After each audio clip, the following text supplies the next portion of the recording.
Hello student, कैसे हैं आप सब। उम्मीद करते हैं कि सभी लोग बढ़िया होंगे और मजे कर रहे होंगे। तो जैसा कि आप जानते हैं, आजकल हम क्लास 12th का 10th चैप्टर कर रहे हैं, जिसका नाम है वेव ऑप्टिक्स यानी तरंग प्रकाशिकी। हमारा नेक्स्ट टॉपिक है समतल ध्रुवित प्रकाश उत्पन्न करने की विधियां। तो हम यहाँ पर देखेंगे कि समतल ध्रुवित प्रकाश कैसे उत्पन्न किया जाता है, और इसमें हमारा पहला टॉपिक होगा परावर्तन के द्वारा, यानी परावर्तन बाय रिफ्लेक्शन। यहाँ इसी टॉपिक को हम ब्रूस्टर का नियम भी कहते हैं। समतल ध्रुवित प्रकाश उत्पन्न करने की जो विधि है वो परावर्तन के द्वारा पहला टॉपिक होगा, और परावर्तन का ही जो नियम है वह ब्रूस्टर का नियम कहलाता है। यह आपके एग्जाम पॉइंट ऑफ व्यू से बहुत इंपॉर्टेंट है, very very most important topic of this chapter है ना। ब्रूस्टर का नियम बहुत इंपॉर्टेंट है, आप इसे बहुत ध्यान से देखेंगे, ठीक है। हमने वीडियो को शुरुआत में ही आप लोगों को ये चीज बता दिया है। तो देखिए कैसे करते हैं। आपको पता है कि जब प्रकाश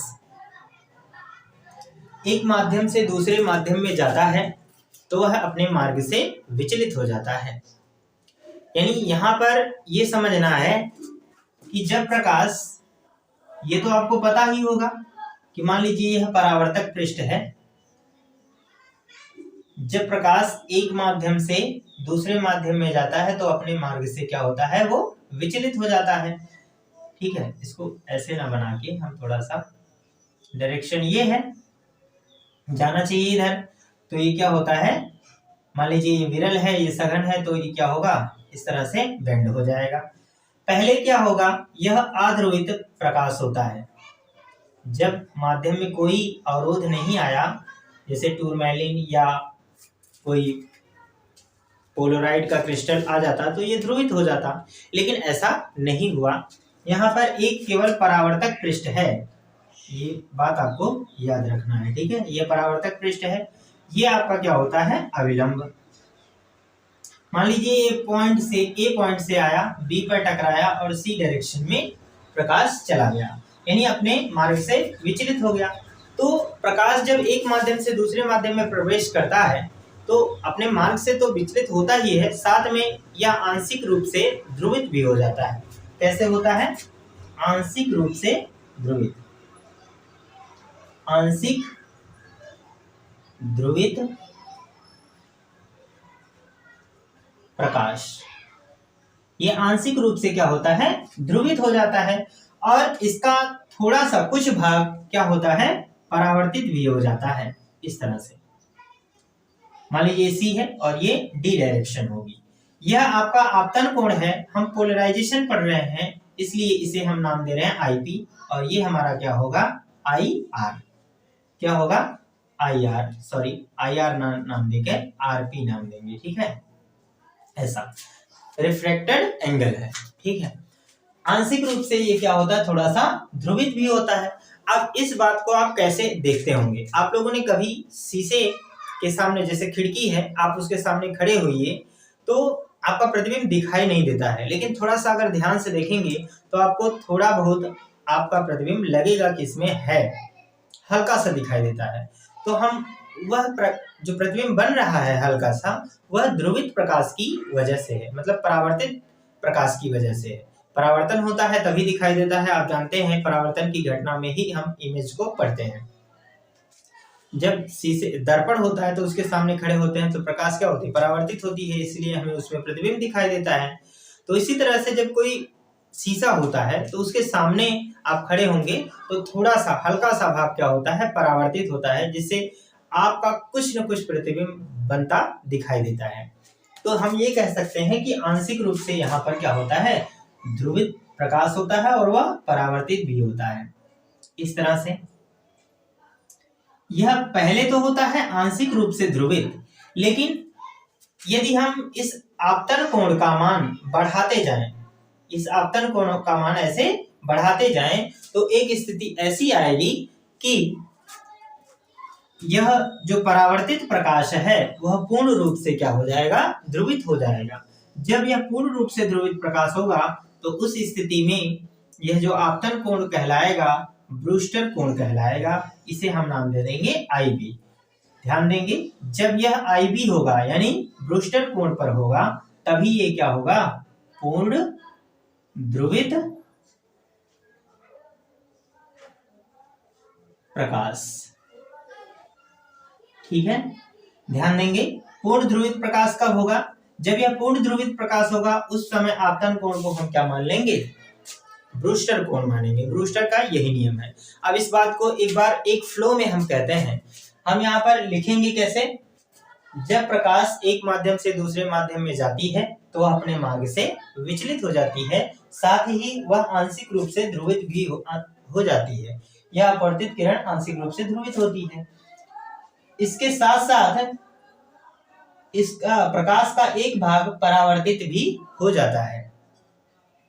एक विशेष आपतन कोण IP के लिए परावर्तित जो किरण होती है वो पूर्ण रूप से ध्रुवित प्रकाश में बदल जाती है। ऐसे ही आपतन कोण को हम ब्रूस्टर कोण कहते हैं।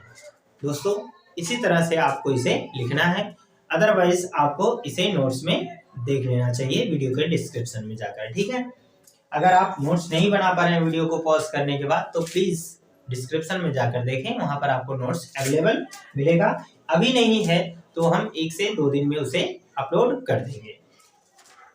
अब देखिए, यह ब्रूस्टर कोण नाम दिया जाएगा IP। तो हम ये कह सकते हैं कि IP बराबर हो जाएगा IB के, यानी ये जो आपतन कोण है वो ब्रूस्टर कोण के बराबर होगा। आप जानते हैं आपतन कोण परावर्तन कोण के बराबर होता है, तो ये जो रिफ्लेक्टेड एंगल है RP, ये भी, तो हम ये कह सकते हैं यह भी क्या होगा, आपतन कोण परावर्तन कोण के बराबर होता है, तो ये IB है, तो ये भी क्या हो जाएगा, IB के बराबर ही रहेगा। ठीक है, तो यहां पर लेंगे, और ये हमारा क्या है, ब्रूस्टर कोण। ब्रूस्टर कोण है। ब्रूस्टर ने बताया कि किसी माध्यम का जो अपवर्तनांक होता है उसके अस्प्रज्ञा के आपतन कोण के बराबर होता है, यानी tan IB के बराबर होता है। ये क्वेश्चन नंबर 1 मानेंगे, यही ब्रूस्टर का नियम है। ये ब्रूस्टर ने जो ब्रूस्टर कोण होता है वो tan के अस्प्रज्ञा, ब्रूस्टर कोण की जो अस्प्रज्ञा होती है वह अपवर्तन के बराबर होती है, इसे ब्रूस्टर ने बताया था। तो इसे मानेंगे क्वेश्चन नंबर 1। अब हम यहाँ पर देखते हैं स्नेल के नियम से। स्नेल के नियम से, स्नेल के नियम से हम जानते हैं कि साइन I अपॉन क्या होता है, साइन R, और I है तो IP लिखेंगे, इसे RP भी लिख देंगे, और बराबर ये होता है M के। क्वेश्चन नंबर हो जाएगा हमारा 2। समीकरण 1 और 2 दोनों ही अपवर्तनांक के बराबर है, तो हम यहाँ लिख सकते हैं समीकरण 1 व 2 से। यहाँ देखिए n की जगह पर tan IB रख देंगे, तो ये हमारा हो जाएगा साइन IP अपॉन क्या हो जाएगा, साइन RP, और ये बराबर हमारा आ जाएगा tan IB के बराबर हो जाएगा।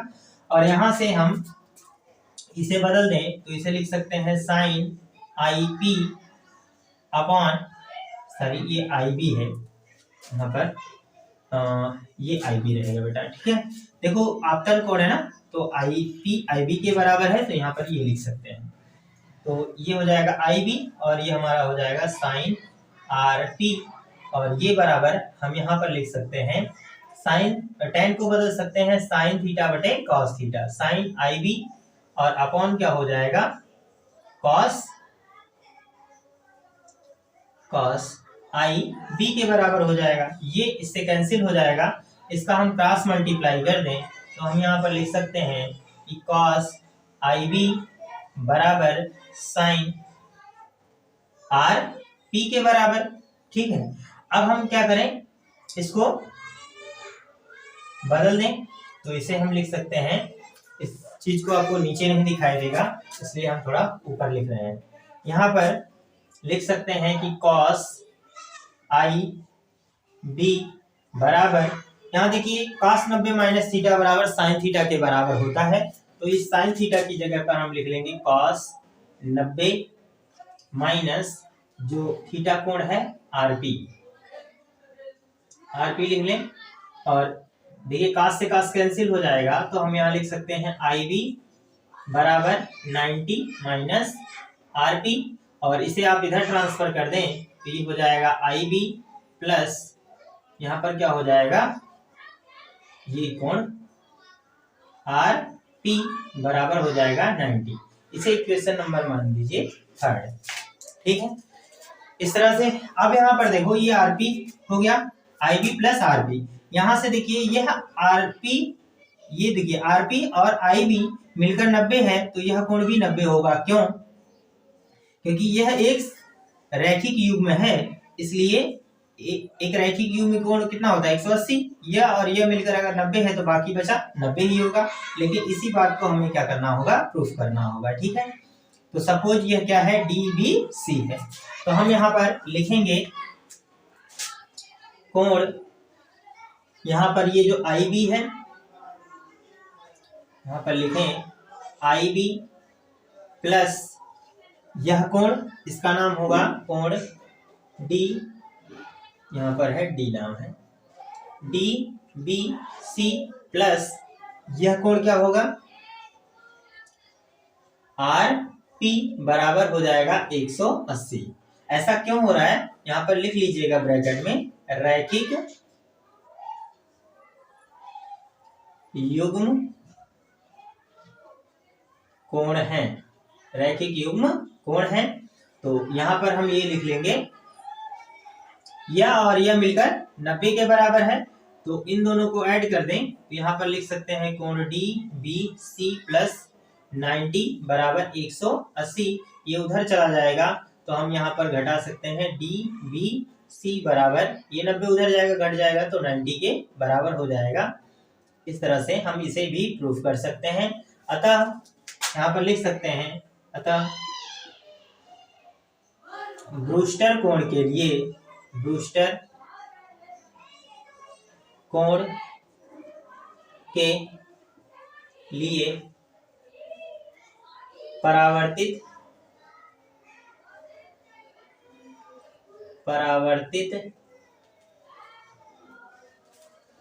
ध्रुवित प्रकाश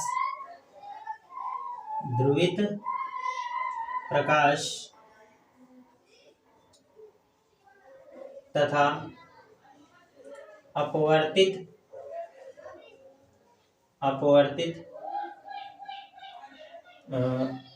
ध्रुवित प्रकाश तथा अपवर्तित किरण परस्पर लंबवत होते हैं,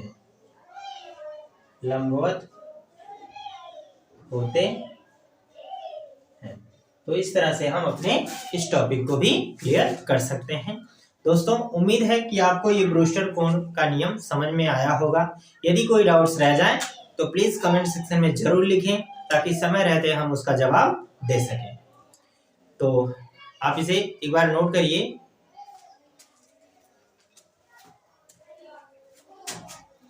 तो इसे आप एक बार नोट करिए, फिर हम आगे कंटिन्यू करते हैं।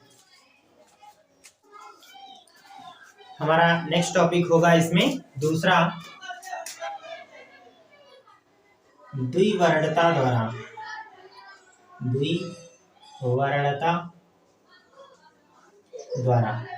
यानी द्विवर्णता द्वारा कि कैसे हम समतल ध्रुवित प्रकाश उत्पन्न करेंगे। अंग्रेजी में कहते हैं इसे बाई डाई क्रॉसिंग। देखिए, जब प्रकाश पोलराइड या जब अध्रुवित प्रकाश किसी टूरमैलिन या पोलराइड क्रिस्टल से गुजरता है तो उसके विद्युत सदिश के अन्य कंपन जो होते हैं वो अवशोषित कर लिए जाते हैं, केवल उसका एक भाग ही बाहर निकल पाता है। जब यह टूरमैलिन क्रिस्टल से निकलता है तो इसमें समांतर सदिश ही केवल बाहर निकलता है, बाकी जो लंबवत सदिश होता है वह टूरमैलिन क्रिस्टल से अवशोषित कर लिया जाता है। ठीक है, तो इसे कैसे समझेंगे। मान लेते हैं कि आपके पास यह एक क्रिस्टल है टूरमैलिन का, और यहां से एक पहले यह प्रकाश आ रहा है। जब यह इसके अंदर प्रवेश करेगा तो धीरे धीरे यह क्या होगा, ध्रुवित होने लगेगा। ठीक है, ध्रुवित होने लगेगा, ध्रुवित प्रकाश में बदलने लगेगा और बाहर इसका एक ही सदिश यानी केवल पृष्ठ के समांतर सदिश ही बाहर निकलेगा, लंबवत सदिश कट जाएंगे। देखिए आपको ये लंबवत बताया गया, लेकिन जब इस तरह से स्लिट कटेगा तो ये बिल्कुल ऐसे, जैसे मानकर चलिए कि यह आपका क्रिस्टल है इस तरह के, ठीक है, और इस तरह से हम कह सकते हैं इस तरह से कटा हुआ है ना। जब बाहर से ऐसे गिरेगा तो बाकी इधर और इधर के जो सदिश होंगे वो धीरे धीरे गायब होते चले जाएंगे। तो ये केवल बाहर वाला, ये समांतर सदिश पृष्ठ का समांतर सदिश ये है, यही केवल बाहर निकलेगा इस तरह से बाहर की ओर निकलते हुए। तो इस तरह से हम द्विवर्णता द्वारा समतल ध्रुवित प्रकाश उत्पन्न करने की विधि को समझ सकते हैं। अब इसी में हम एक टॉपिक और समझेंगे, मैलस का नियम। क्या समझेंगे? मैलस का नियम। मैलस का नियम, मैलस का नियम है कि यदि अध्रुवित प्रकाश की तीव्रता I0 है तो ध्रुवित प्रकाश की तीव्रता I बराबर क्या होगा, I0 cos स्क्वायर थीटा। यहां पर लिखेंगे यदि अध्रुवित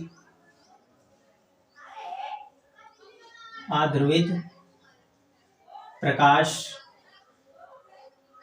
की,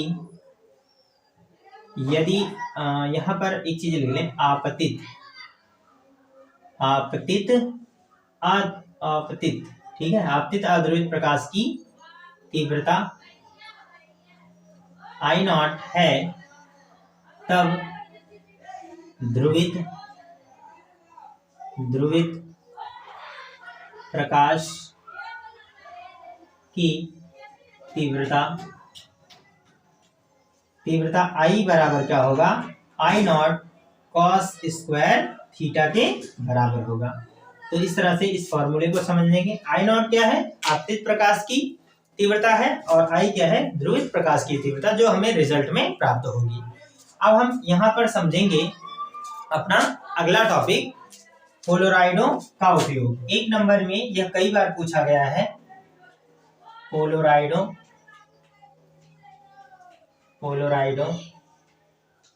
का उपयोग।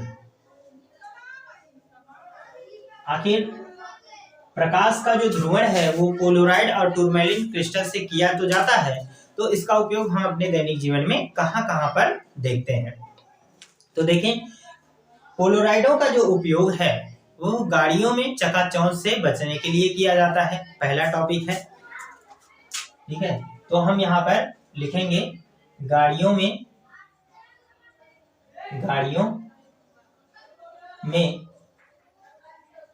चकाचौंध से बचने के लिए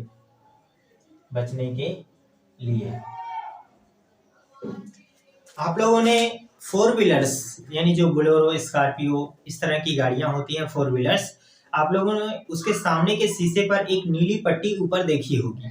तो जो नीली पट्टी होती है वो पोलोराइड या टूरमैलिन नामक क्रिस्टल के पदार्थ का होता है, जिससे सामने से आ रही गाड़ी की जो अध्रुवित प्रकाश है वो उससे जब पार होती है तो ध्रुवित हो जाती है, और प्रकाश की एक सीमित मात्रा ही चालक के नेत्र तक पहुंचती है, जिससे वह चकाचौंध से बच जाता है। ठीक है, अब हम यहाँ पर दूसरा देखेंगे।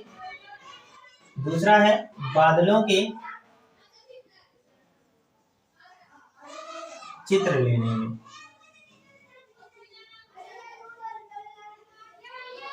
ठीक है, जब बादलों के चित्र कैमरे से लिया जाता है तो उसमें भी एक पोलोराइड की फिल्म लगी होती है, जिससे श्वेत प्रकाश की जो अध्रुवित प्रकाश है वह उसमें आने के बाद ध्रुवित में बदल जाए, और सीमित मात्रा जब प्रकाश की पड़ेगी कैमरे की लेंस पर तो वह चकाचौंध नहीं करेगा, बादलों का स्पष्ट प्रतिबिंब दिखेगा हमें। ठीक है, तो यहाँ पर भी पोलोराइडों का उपयोग किया जाता है। इन बातों को समझने के बाद आप ये कह सकते हैं पोलोराइडों का उपयोग प्रकाश को नियंत्रित करने में किया जाता है। प्रकाश को नियंत्रित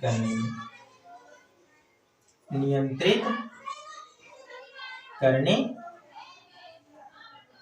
नियंत्रित करने में। तो इस तरह से हम अपने इस टॉपिक को समझ सकते हैं। दोस्तों, आज के इसी टॉपिक के साथ हमारा ये लेक्चर समाप्त होता है। इस तरह से हम अपने वेब ऑप्टिक्स के चैप्टर को समझ कर सकते हैं। यदि आपको कोई डाउट्स रह जाए या किसी टॉपिक में कोई कंफ्यूजन हो तो हमें कमेंट सेक्शन में जरूर लिखें, हम उसका समय रहते जवाब देंगे और जरूर देंगे। आप कमेंट तो करिए, एक बार कमेंट करिए, हम जवाब जरूर देंगे। ठीक है, तो मिलते हैं आगे की क्लासेस में। तब तक के लिए goodbye, thank you. Share करना ना भूलिएगा, अगर पसंद आया हो तो प्लीज लाइक भी कर दीजिए।